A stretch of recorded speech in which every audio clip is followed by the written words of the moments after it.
Welcome back to the channel. Today we are diving into one of the most transformative periods in global history.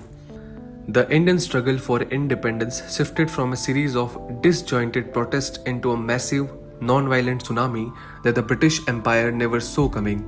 Today we are going to walk through the journey of truth, the struggles of the masses, and the birth of a nation. Let's get started. Who was Mahatma Gandhi? To understand the moment, we have to understand the man.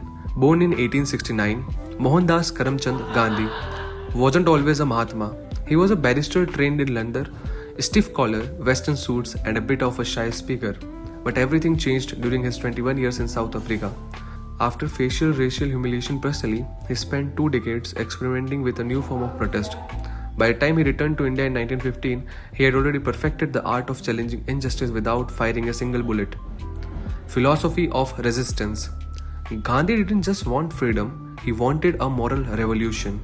His ideology was built on 3 pillars. First, Satyagraha, which means soul force or truth force. It's the idea that truth eventually wins if you are persistent. Second, Ahimsa, non-violence. Gandhi believed that non-violence isn't for the weak, it's the ultimate weapon of the brave. And third, Swadeshi, the belief that India must be economically self-reliant. Notice the formula on your screen. Truth plus non-violence equals Satyagraha. This was the spiritual technology he used to defeat the most powerful empire on earth. Early successes. Gandhi didn't jump into national politics immediately. On the advice of his mentor, G.K. Gokhale, he traveled India to understand the people. Between 1917 and 1918, he led 3 localized struggles. In Champaran, he fought for indigo farmers against the brutal Thinkatiya system. In Ahmedabad, he used his first hunger strike to win 35% wage hike for mill workers. And in Kheda, he helped peasants whose crops had failed. These 3 victories proved one thing: Gandhi's method worked on Indian soil. The Indigo Revolution. Let's zoom into Champaran for a moment. This was India's first lesson in civil disobedience. When Gandhi was ordered by the British police to leave the district, he simply said no.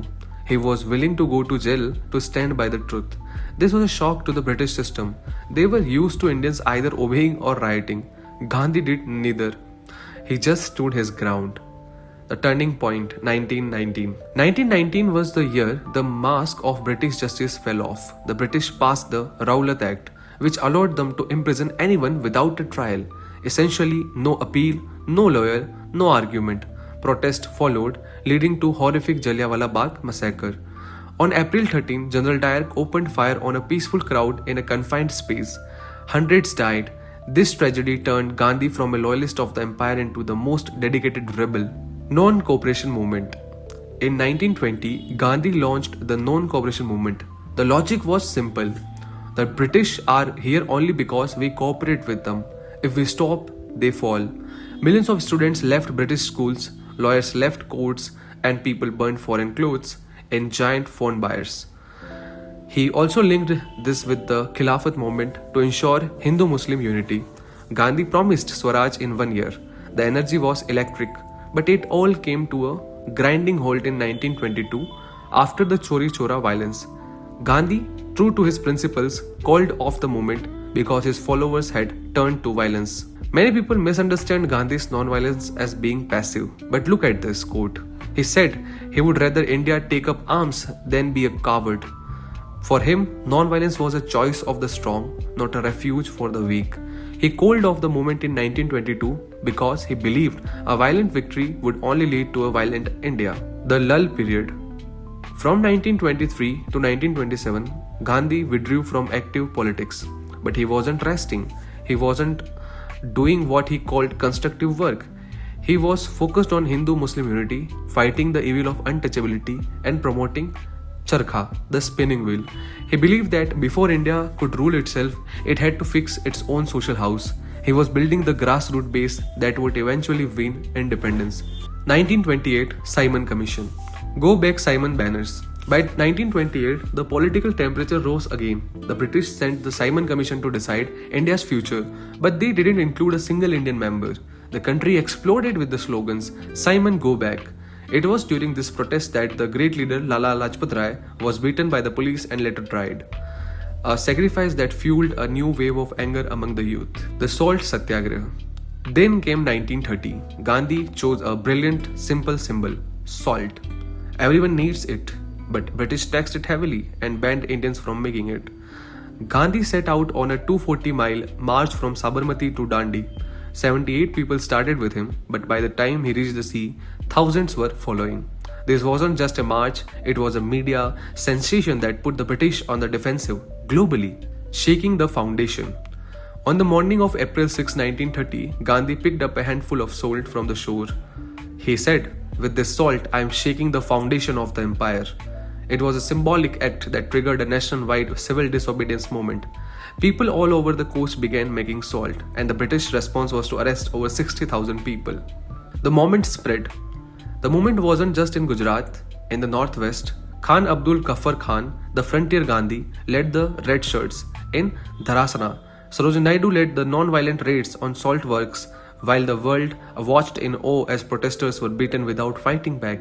Even in the northeast, a 13-year-old girl named Rani Gadinlilio led a revolt. For the first time, Indian women were the backbone of a political movement. Diplomacy and deadlock. The British were forced to talk. Gandhi went to London for the second round table conference in 1931. He walked into a Buckingham Palace in his loincloth to meet the king, famously saying the king was wearing enough clothes for both of them. But the talks failed. Back home, he faced another challenge, the communal award. This led to the Pune Pact with Dr. Bhimrao Ambedkar, which they agreed on reserved seats for Dalit, preventing a permanent split in Hindu community. World War II and individual Satyagraha. In 1939, World War II broke out. The British dragged India into the war without asking. The Congress ministries resigned in protest. Gandhi didn't want to launch a mass movement while Britain was fighting for its life against Hitler, so he launched individual Satyagraha. He chose Vinoba Bhave as the first person to offer arrest, followed by Jawaharlal Nehru. It was a measured moral protest. Quit India. By 1942, the time for measured protest was over. The British weren't budging. Gandhi launched the Quit India movement and gave the nation a final mantra, do or die. The British arrested all the top leaders within the hours, but that was their mistake. The movement became leaderless and truly spontaneous. It was a massive, violent, at times explosion of the people's will. The British realized then that their days in India were numbered. Two paths to freedom. Now we must talk about the two different visions for freedom. While Gandhi insisted on non-violence, Subhash Chandra Bose believed that freedom is not given, it is taken. He formed INA, Azad Hind Fauj. Gandhi and Bose had deep ideological differences, but they had immense respect for each other. It was Bose who first called Gandhi the father of the nation, and Gandhi called Bose the patriot of patriots. Both paths in their own way pushed the British to the exit. The final leap. The end came quickly after the war. Between the naval mutiny of 1946 and exhaustion of the British treasury, independence was inevitable. But it came with the tragedy of partition. While the leaders were in Delhi for transfer of power, Gandhi was in riot-torn streets of Nokhali, fasting to stop the communal bloodbath. His dream of a united India was broken, but his commitment to peace was unshaken. A tryst with destiny. On August 15, 1947, India awoke to freedom. The Gandhian era ended with the birth of the world's largest democracy. But his legacy didn't stop at India's borders.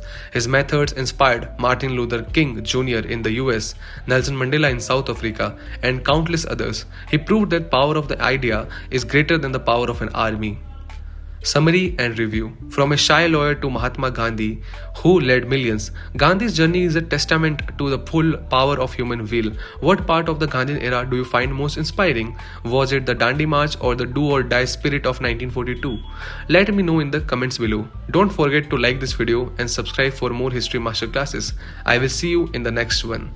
तब तक के लिए जय हिंद.